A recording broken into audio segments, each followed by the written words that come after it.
سبته ليه؟ كان راجل مش عارف هو عايز ايه، وانا بكره في حياتي الاحتمالات، يا ابيض يا اسود، ما عنديش اللون الرمادي اللي في النص ده. وبعدين من الاخر كده لقيت نفسي انا كل حاجه، انا اللي بتصرف وانا اللي بضحي وانا اللي بتنازل وانا اللي بقدم مساعدات وانا اللي بقف جنبك وانا اللي بسندك وانا اللي في ظهرك. من الاخر لقيت نفسي انا الراجل.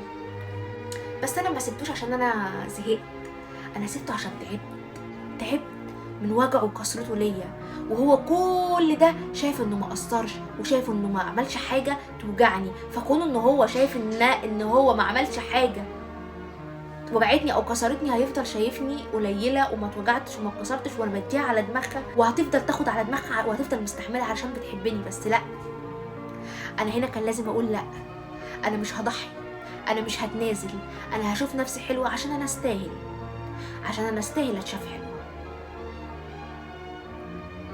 انت كمان تستاهلي ان انت تتشافي حلوه،